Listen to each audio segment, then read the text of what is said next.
نحمدہ ونصلی علی رسولہ الکریم اما بعد۔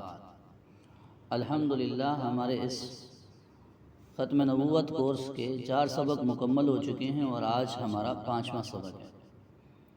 اس چوتھے سبق میں ہم نے پڑھا تھا کہ تحفظ ختم نبوت کے حوالے سے جو کام ہوا ہے، جناب نبی کریم صلی اللہ علیہ وسلم اور حضرت صدیق اکبر رضی اللہ تعالیٰ عنہ کے زمانے میں، اسی طرح بعد میں چلتے چلتے جو اس فتنہ قادیانیت کے نمودار ہونے سے لے کر پھر محنت جو ہوتی رہی ان کے خلاف پاکستان بننے تک، اور پھر پاکستان سے بننے سے لے کر تاحال جو اس پر کام ہوتا رہا، اس پر ہم نے ایک اجمالی روشنی ڈالی تھی۔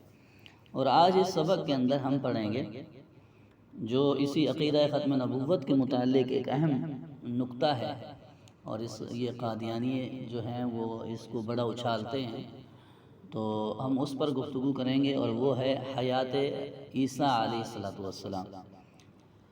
حضرت عیسیٰ علیہ السلام ایک وہ شخصیت ہیں جس متعلق تینوں بڑے آسمانی مذاہب یعنی یہودیت، نصرانیت اور مسلمان، یہ تینوں تقسیم ہیں، ان تینوں کا نظریہ الگ الگ ہے۔ سب سے پہلے تو یہ ہے یعنی اسلام کا نظریہ کیا ہے، یعنی اسلام حضرت عیسیٰ علیہ السلام کے متعلق کیا نظریہ اور کیا عقیدہ رکھتا ہے۔ تو ایک تو یہ ہے کہ حضرت عیسیٰ علیہ السلام اللہ کے بندے اور اس کے رسول ہیں، اور وہی مسیح ہدایت ہیں جن کی بشارت کتب سابقہ میں دی گئی ہے۔ وہ سچے پیغمبر کی حیثیت سے ایک مرتبہ دنیا میں مبعوث ہو چکے ہیں۔ نمبر 2، یہود کے ناپاک اور گندے ہاتھوں سے ہر طرح وہ محفوظ رہے۔ نمبر 3، زندہ بجسد عنصری آسمان پر اٹھا لیے گئے۔ نمبر 4، وہاں بقید حیات موجود ہیں، یعنی وہاں پر وہ زندہ ہیں۔ اور نمبر 5 یہ ہے کہ قیامت سے پہلے ان کی ایک بڑی علامت، یعنی قیامت کی بڑی علامت کے طور پر بعین ہی وہی مسیح ہدایت یعنی حضرت عیسیٰ ابن مریم نزول فرما کر دجال کو قتل کریں گے، اور ان سے الگ کوئی اور شخص ان کی جگہ مسیح کے نام سے دنیا میں نہیں آئے گا، وہی خود آئے گا۔ یہ مسلمانوں کا عقیدہ ہے، نظریہ ہے۔ اور یہودیت کا جو نظریہ ہے ان کا یہ تھا کہ وہ یہ کہتے تھے کہ نعوذ باللہ ہم نے حضرت یعنی مسیح ہدایت ابھی نہیں آیا، اور جو عیسیٰ ابن مریم نامی شخص نے اپنے آپ کو رسول اللہ کہا وہ نعوذ باللہ جادوگر اور جھوٹا نبی تھا، اور ہم نے یعنی یہودی جو کہتے ہیں کہ یہودی یہ کہتے ہیں کہ ہم نے انہیں قتل کر دیا تھا اور ہم نے اسے ختم کر دیا تھا۔ یہ ان یہودیوں کا عقیدہ تھا، یعنی دعویٰ قتل عیسیٰ پر تمام یہودی متفق ہیں۔ البتہ ایک فرقہ یہ کہتا ہے کہ قتل کیے جانے کے بعد اہانت اور تشہیر کے لیے حضرت عیسیٰ علیہ السلام کو صلیب پر لٹکایا گیا، اور دوسرا یہ کہتا ہے کہ صلیب پر 4 میخ کیے جانے کے بعد حضرت عیسیٰ علیہ السلام کو قتل کیا گیا۔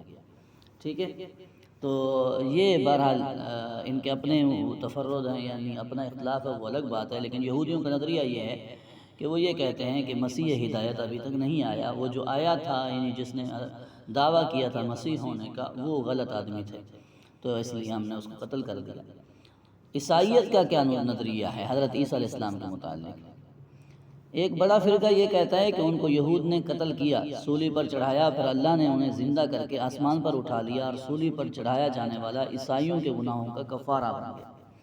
چڑھایا جانا عیسائیوں کے کفارہ بن گیا، اسی وجہ سے عیسائی صلیب کی پوجا کرتے ہیں۔ جبکہ دوسرا ان کا فرقہ جو ہے وہ یہ کہتا ہے کہ بغیر قتل و صلب کے، یعنی بغیر قتل اور یعنی پھانسی صلیب پر چڑھائے جانے کے اللہ نے حضرت عیسیٰ کو اٹھا لیا۔ پھر یہ دونوں فرقے بالاتفاق اس بات کے قائل ہیں کہ مسیح ہدایت عین قیامت کے دن جس میں نصوری اور جس میں لاہوتی میں خدا بن کر آئیں گے اور مخلوق کا حساب لیں گے۔ حاصل یہ ہے کہ تمام یہود و نصارہ کی بڑی اکثریت حضرت عیسیٰ علیہ السلام کی موت و صلیب کی قائل ہے۔ یہود و تمام نصارہ کو ایک مسیح ہدایت کا انتظار ہے، یہود کو تو اس وجہ سے کہ ابھی پیشن گوئی پوری نہیں ہوئی، اور نصارہ کو اس لیے کہ حضرت عیسیٰ قیامت کے دن برائے فیصلہ خلائق یعنی مخلوق کا فیصلہ کرنے کے لیے خدا کی شکل میں آئیں گے۔ ان قادیانیوں کا کیا اس بارے میں عقیدہ نظریہ ہے؟ ایک تو یہ ہے کہ حضرت مسیح ناصری دوسرے انسانوں کی طرح ایک انسان سے جو دشمنوں کی شرارت سے صلیب پر ضرور چڑھائے گئے، مگر اللہ نے ان کو اس لعنتی موت سے بچا لیا، اور اس کے بعد وہ خفیہ اپنے ملک سے ہجرت کر گئے۔ اپنے ملک سے نکل کر حضرت مسیح آہستہ آہستہ سفر کرتے رہے اور کشمیر پہنچے، اور وہاں ان کی وفات ہوئی۔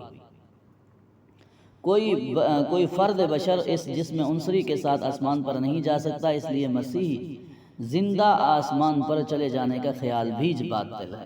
حضرت مسیح کے یہ قادیانیوں کے نظریے ہیں۔ بے شک، اور اسی طرح ان کا یہ بھی نظریہ ہے کہ بے شک مسیح کے آمد ثانیہ کا جو وعدہ تھا، مگر اس سے مراد ایک مسیل مسیح تھا اور نہ کہ خود مسیح، اور مسیل مسیح کا جو وعدہ تھا وہ خود حضرت یعنی خود وہ جو ان کا اپنے بات ہے کہ مرزا قادیانی کے وجود میں وہ پورا ہوا، اور آپ ہی وہ مسیح موعود ہیں جس کے ہاتھ پر دنیا میں حق صداقت کی آخری فتح مقدر ہے۔ اور خود مرزا غلام احمد قادیانی نے قسم کھا کر بھی لکھا ہے کہ میں وہی مسیح موعود ہوں جس کی جناب رسول اللہ صلی اللہ علیہ وسلم نے ان احادیث مبارکہ میں خبر دی ہے، جو صحیح بخاری، مسلم اور دیگر صحاح میں درج ہے۔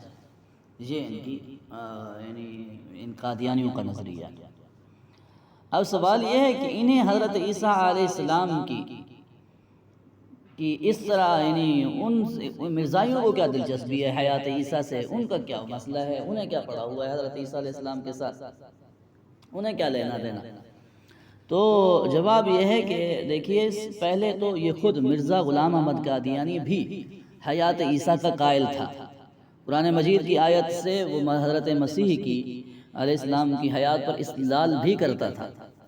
جیسے دیکھیے براہین احمدیہ روحانی خزائن میں اس نے یہ لکھا ہے کہ یہ آیت کہ هو الذی ارسل رسولہ، جسمانی اور سیاست ملکی کے طور پر حضرت مسیح کے حق میں یہ پیشن گوئی ہے، اور جس غلبہ کاملہ دین اسلام کا وعدہ کیا گیا ہے وہ غلبہ مسیح کے ذریعے سے ظہور میں آئے گا۔ یعنی جب حضرت مسیح علیہ السلام دوبارہ دنیا میں تشریف لائیں گے تو ان کے ہاتھ سے دین اسلام جمیع آفاق اور اقطار میں پھیل جائے گا۔ یعنی پہلے اس بے وقوف کا اپنا نظریہ بھی یہی تھا، لیکن پھر مسئلہ یہ ہوا کہ اس نے دعوی نبوت تک پہنچنا تھا، تو اس نے بتدریج مراحل طے کیے۔ پہلے خادم اسلام بنا، پھر مبلغ اسلام شروع کر دیا، پھر مامور من اللہ ہونے کے دعویٰ کیے۔ اصل جو مقصود تھا وہ نبوت تک پہنچنا تھا، وہاں یہ منصوبہ بندی تھی اس کی۔ پھر اس نے مسیل مسیح ہونے کا دعویٰ کیا کہ مسیل مسیح ہوں میں، یعنی مسیح کا مثل ہوں، بہین طور کہ مسیح اصل میں مسیح بننے کے لیے حیات عیسیٰ کا عقیدہ رکاوٹ تھا کہ انہوں نے تو دوبارہ آسمان سے اترنا تھا، تو اس لیے اس کو پھر یہ کام کرنا پڑا کہ اس نے یہ کہہ دیا کہ وہ زندہ ہی نہیں ہے۔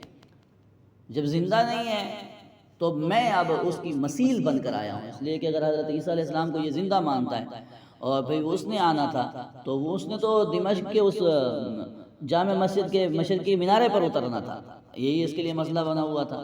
اس نے کہا چلو ایک اور ترتیب بناتے ہیں، اور ترتیب یہ اس کی سمجھ میں آئی کہ وہ حضرت عیسیٰ علیہ السلام کی حیات کے قائل ہی نہ ہو، ختم کرو یہ قصہ اور نیا قصہ گھڑو۔ اور وہ نیا قصہ کیا ہے؟ اس نے کہا کہ حضرت عیسیٰ علیہ السلام وہاں سے اترے، چلتے چلتے کشمیر میں آئے، کشمیر میں ان کی فلاں گاؤں میں ان کی قبر بھی ہے، اور پھر اپنا کام چلانے کے لیے کہا کہ اب جو وعدہ کیا گیا تھا کہ ایک مسیح نے آنا ہے جس نے بچانا ہے، لوگوں کو ہدایت پر لے آنا ہے، لوگوں کا رہنما بننا ہے، وہ مسیحی اصل نہیں مراد تھا بلکہ مسیل مسیح تھا، یعنی اسی کی مثل نے آنا تھا، اور وہ میں ہوں جناب۔ تو یہ اس نے دجل فریب کیے، لیکن بہرحال قرآنی آیتیں بھی بہت سی موجود ہیں، ان پر استدلالات بھی ہیں اور احادیث بھی موجود ہیں کہ یہ سارا اس کا من گھڑت قصہ ہے، بات لمبی ہو جائے گی، لیکن بہرحال خلاصتاً یہ ہے کہ یہ اس لیے حیات عیسیٰ کے خلاف ہوا، اور اپنے آپ کو اس نے سچا ثابت کرنے کے لیے ساری ترتیبیں بنائیں، قرآن کی صریح نصوص کے خلاف کیا، اور اسی طرح آیات احادیث کے بھی اس نے خلاف کیا، صرف اس لیے تاکہ اپنے آپ کو مسیح مسیح ثابت کر سکے۔ اور پھر وہ مسیح مسیح پر بھی نہیں رکا نا، پھر تو آگے نبوت پر بھی تو آ گیا تھا، سیدھا نبوت کا دعویٰ کر دیا، لیکن بہرحال یہ اس کی صورتحال چلتی رہی۔